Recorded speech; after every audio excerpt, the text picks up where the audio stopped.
ہم نے پہلے آپ کو بتایا تھا پاکستانی معیشت کے حوالے سے ہم بات کریں گے، اور پاکستانی معیشت کے حوالے سے مختلف سرویز آتے رہتے ہیں۔ گیلپ پاکستان کے حالیہ سروے کے مطابق کاروباری برادری میں اعتماد بڑھ رہا ہے، سرمایہ کاری کے امکانات روشن ہو رہے ہیں، اور عالمی مالیاتی ادارے پاکستان کی معاشی پالیسیوں پر اطمینان کا اظہار کر رہے ہیں۔ دوسری جانب اسٹیٹ بینک کی حالیہ رپورٹ کے مطابق ملک کے قرضے اور واجبات 88,000 ارب روپے سے تجاوز کر چکے ہیں، جس سے معیشت کے استحکام پر سنگین سوالات اٹھ رہے ہیں۔ دوسری جانب اگر نیپرا کی بات کی جائے تو نیپرا کے حکام نے اپنی تنخواہوں میں کئی گنا اضافہ کر کے عوامی حلقوں میں تشویش پیدا کر دی، جبکہ توانائی کا شعبہ بدترین بحران کا شکار ہے۔ اور آج ہمارے ساتھ موجود ہوں گے فرحان بخاری صاحب، ماہر معیشت، اور ہمارے ساتھ وہ کافی زیادہ صوبوں کی سوچ میں انٹریکشن کرتے ہیں۔ اور ان کی باتوں سے نا ہر چیز سمجھ بھی آ جاتی ہے کہ ہم لوگ کس اس وقت ڈگر پر چل رہے ہیں اور کس سمت میں جا رہے ہیں۔ تھینکس فار بینگ آن دا شو فرحان صاحب۔ سب سے پہلے تو یہ نیپرا والی بات ڈسکس کر لیتے ہیں۔ نیپرا نے جس طرح سے 20 سے 22 لاکھ روپے تک کا اضافہ کر لیا ہے اپنی تنخواہوں میں، پر یہ ایز پر مائی انفارمیشن یہ تو وفاقی کابینہ کی منظوری کے بغیر ہو ہی نہیں سکتا، تو پھر یہ کیسے پاسبل ہے؟ جی بہت شکریہ، آلویز اے پلیجر۔ دیکھیے یہ ملک میں مجرمانہ غفلت ہے، اس کے علاوہ کیا استعمال ہو سکتا ہے، کیا اصطلاح استعمال ہو سکتی ہے؟ اور اس کا پس منظر ہمیں نہیں بھولنا چاہیے کہ جب پارلیمان میں ممبرز پارلیمنٹ اپنی مراعات میں تنخواہوں میں اتنا اضافہ کریں گے جو کہ ابھی ماضی قریب میں ہوا، تو پھر وہ آپ کیا میسج دے رہے ہیں؟ پھر تو آپ ہر ایک کو میسج دے رہے ہیں کہ اگر الیکٹڈ ممبرز یہ کر سکتے ہیں تو باقی ملک اور قوم میں کس کو رکاوٹ ہے؟ تو یہ سے فوراً سختی سے روکنے کی ضرورت ہے، کیونکہ اگر ایسا نہ ہوا تو پھر پاکستان جتنا مقروض ہے، جتنی بدحالی ہے، معاشی بدحالی ہے، یہ تو اس میں اضافہ ہوگا۔ تو آج آپ نیپرا کو سن رہے ہیں، کل آپ کسی اور کو سنیں گے، آپ کس کس کو روکیں گے جب تک کہ ارباب اقتدار خود نہیں رکیں گے؟ اچھا بخاری صاحب، کل میں مریم نواز صاحبہ کو سن رہا تھا، وہ کہہ رہی تھی کہ پورے پاکستان میں ہر طرف خوشی خوشی ہے، شادیانے بج رہے ہیں اور ملک استحکام کی طرف جا رہا ہے۔ صرف خوشی اگر نہیں ہے تو وہ اڈیالہ جیل میں نہیں ہے۔ مارکیٹ میں کیا چیزیں پریویل کر رہی ہیں وہ ہمیں بھی اندازہ ہے، لیکن آپ اس کو بہتر عکاسی کر سکتے ہیں۔ سر، کیا ہم صحیح ڈگر کی طرف جا رہے ہیں؟ کیا ہماری مشکلات میں آئندہ آنے والے دنوں میں آپ کو آسانیاں ہوتی ہوئی نظر آ رہی ہیں؟ جی بہت شکریہ۔ میرے خیال میں انہوں نے اپنے گھر اور دفتر میں کوئی خاص قسم کا کنیکشن کے ساتھ کوئی نیوز یا میڈیا کی سورس لگائی ہوئی ہے، اور غالباً وہ اے بی این نہیں دیکھتے، کیونکہ آپ کے ہاں تو یہ کوریج ہوتی ہے کہ ملک میں ہر جگہ خوشی نہیں بلکہ بیشتر جگہ پہ پریشانی ہے۔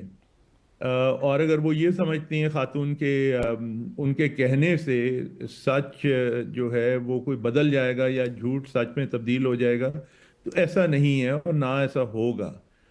حالات آپ کے اور ہمارے سامنے ہیں، اور حالات اتنے سنگین ہیں، خاص طور پہ کم آمدن والے جو گھر ہیں ان کے لیے۔ یہ شعبدے بازی کی باتیں ہیں، مختلف کاروباری ایسوسی ایشنز ہیں، وہاں سے کوئی اسٹیٹمنٹ آ جاتی ہے، سیاسی اسٹیٹمنٹس آ جاتی ہیں تو خوش ہو جاتے ہیں۔ اصل حقیقت تو بالکل مختلف ہے، اور مجھے تو خدشہ یہ ہے کہ اس وقت خاص طور پہ خوراک کے حوالے سے، چونکہ زرعی معیشت میں ابھی بھی اتنی کمزور ہے، اور خشک سالی جو حالیہ ہفتوں میں ہوئی ہے، حالیہ مہینوں میں، اس کے نتیجے میں اس دفعہ بہت خطرہ ہے گندم کی پیداوار کے حوالے سے۔ تو یہ چیزیں مل کے آگے کوئی خدا نہ خواستہ کو اور مشکل نہ کھڑی کر دیں، جتنی جلدی حقیقت کو سمجھیں، جانیں، پہچانیں۔ مجھے نہیں مطلب کہ اڈیالہ جیل یا کون سی جیل، یہ سیاسی معاملات ہیں، سیاستدان آپس میں ایک دوسرے سے گتھم گتھا ہیں، جبکہ ملک کے جو ملک کے طول و عرض میں حالات کچھ بالکل مختلف ہیں۔ بالکل۔ اچھا بخاری صاحب، اب سے اگر کچھ عرصہ پہلے کی میں بات کروں تو ہم ڈیفالٹ کے حوالے سے بہت باتیں کرتے تھے، ہم نے سنا بھی بہت زیادہ، لیکن پھر اس کے بعد ایک وقت آیا کہ ہم آئی ایم ایف کے پروگرام میں گئے، پھر اس کے بعد ہمارے انڈیکیٹرز استحکام کی جانب ہمیں نظر آئے، پھر ریزرو بھی ہمارے تھوڑے سے بلڈ اپ ہوئے، پھر اس کے بعد ہم نے دیکھا کہ بہت ساری ہمارے ساتھ تعاون بھی کیا جا رہا ہے دوسری کنٹریز کا۔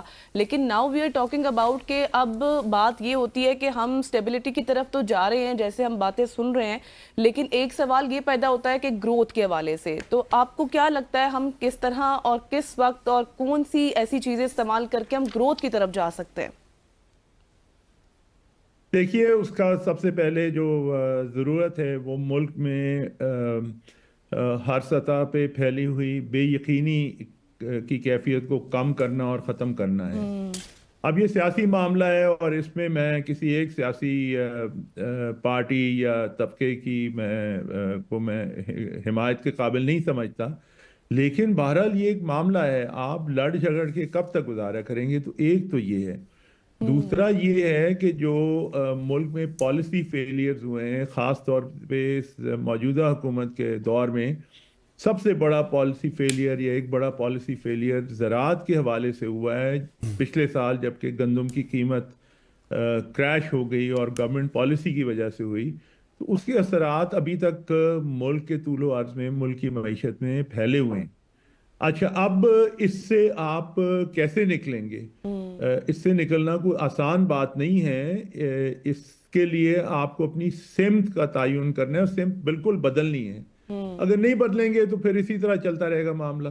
تو یہ جو بات ہے کہ جی ہم ڈیفالٹ سے نکل آئے، بہرحال نکل آئے ہیں، اور اس وقت ڈیفالٹ کا کہیں خطرہ نہیں ہے جو کہ آج سے 1.5 سال پہلے تھا، اور یہ ایک اچھی شنید ہے، اچھی بات ہے۔ اس میں کوئی یہ نہیں کہ اس پہ بھی تنقید کی جائے۔ بھائی، ڈیفالٹ سے نکلنا، دیوالیے سے نکلنا تو ایک بہرحال ایک اچھا راستہ ہے، اور اس کے لیے مجموعی طور پہ کریڈٹ اگر دیا جائے، جو حالات کا تھوڑا سا تعین آپ نے بہتر کیا ہے، مثلا روپی کی اسٹیبلٹی جو ہوئی ہے، تو اس میں chief of army staff general Asim Munir کا بھی نام لینا چاہیے، کیونکہ معیشت کے حوالے سے انہوں نے اور نے تعاون کیا ہے، تو یہ کچھ حالات بہتر ہوئے ہیں۔ لیکن ابھی ہمیں ایک سفر آگے طے کرنا ہے، اور اس حکومت کو سمجھنے کی ضرورت ہے کہ ان کی کارکردگی ایسی نہیں ہے جیسی کہ وہ بیان کرتے ہیں۔